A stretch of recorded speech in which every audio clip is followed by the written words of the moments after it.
Hello, I'm Stephanie. I'm Josh. I'm Jackie. And I'm Gary. And we're part of the teams that are building the first two zones that you'll encounter in the Dragon Isles, the Waking Shore and the Ohn'ahran Plains. The very first zone in Dragonflight you're going to come to is the Waking Shores. It's wild, untamed land. It's waking up around you too, and the elements are just going crazy. Our team again has hit it out of the park. You'll see like a lava mountain flowing in through the beach, giant proto-dragons swooping down, gobbling up members of your expedition. We have such rife opportunities to show elementals rising up because of the crazy magic that's flying around. The one of the things I love is just how you get to the Dragon Isles, right? So you're gonna get on your boat in Stormwind or Orgrimmar, and the first thing you do is sail between like the dragon ruin architectures. The boats come right alongside each other. You can jump from one boat to the other and just start causing havoc on the other faction's boat. For those who love PvP, this is a great opportunity for war mode. Sure. It's free for all out there. It's gonna be great.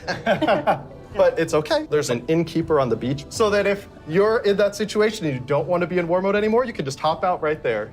The Reliquary and the Explorers League are working together. The Horde and Alliance are sending an expedition together. It's not the military, it's not the soldiers. This is the scientists, the settlers, exploring this new land. So it's a lot more optimistic tone. One of my favorite things about the Waking Shores is the Red Dragonflight, led by Queen Alexstrasza, the Lifebinder. They have the mandate of nurturing and protecting all life, which means Horde and Alliance, Gorloks, trolls, everybody. So they take that duty seriously. When the Horde and the Alliance come to the Waking Shores, they want to be there to help guide the people through the new land and welcome them. But they're not the only one in the Waking Shores.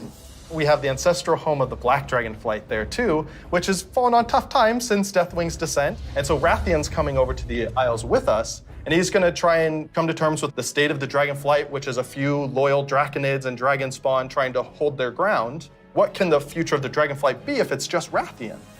Because it's not just the dragons that are coming back to the Dragon Isles, but also their longtime rival, the Jarden.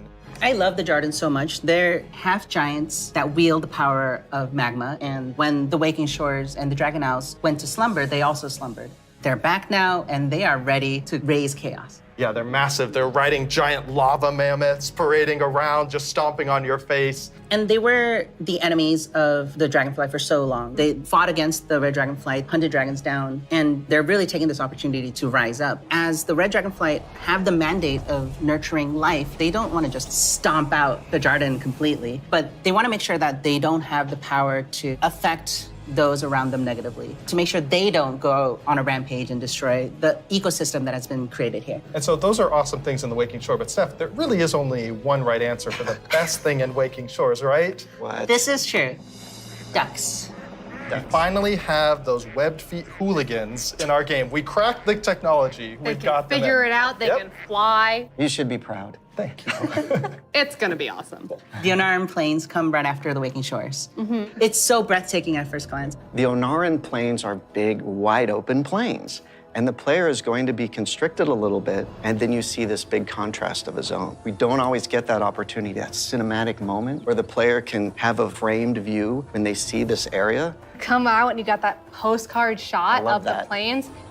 And then you see this giant fire proto-dragon breathing fire and a herd of Centaur like harpoon down the proto-dragon and crash into the ground. And the first thing you get to do is go help them kill the proto-dragon. Like, how cool is that? Who is Onara? Onara is the wild god of the wind. And she's appeared before as like this big spirit eagle. She's the one who guided the Centaur to the Dragon Isles many, many years ago. She blessed them, took their caravan across, and then showed them the plains. How fun at the beginning of this expansion was exploring the culture of the Centaur. The Centaur are these mighty, awesome hunters that back when they first came to the Dragon Isles, they fought the green dragons all day long. Eventually they realized that we're strong, you're strong, maybe we should stop decimating each other's people. We'll make peace, we'll make an agreement. You guys hang out in the groves and the Centaur will hang out in the plains. But now the dragons have been gone for 10,000 years. And the Centaur have come so far since then. And they've been here, and they've been existing and developing their culture. They all came over as one clan led by the mighty Maruk and Tira, and they founded a new life here. So if you want to get across, you have to follow their rules and their traditions. You have to earn their trust. You are the first outsiders to come in generations upon generations. The Centaur might rule the open plains, but the green dragons make their home in the groves. And those groves are absolutely gorgeous. And how great a job it is that we have where I can take all of this beautiful artwork and build these beautiful fantasy groves, high fantasy. We want to do lots of things with an open plain, and we want to be creative with them. But we're restraining ourselves by letting the zone sing, letting the horizon tell the story. We certainly couldn't have done that in the vanilla WoW. No, definitely not. The zones are so big and you can see so far, especially in Ohn'ahran Plains. So we talked to the engineers and we actually increased that distance. It spurs you on to want to adventure and look through the zone and explore everything. The interesting thing for me is we have all these conflicts with the Dragonflights. There's missing dragons, there's battles, there's so much crazy stuff happening, but that's not really all we're doing. There's so much extra fun activities for people to do. And the greatest thing is that you need to figure out exactly what's going on and help solve all the problems that are just sprouting up everywhere. We're just really excited to tell a story that's grounded in Azeroth and exploration. There's so much more to talk about. But now we're gonna have some folks talking about the next 2 zones that players are gonna experience in the Dragon Isles.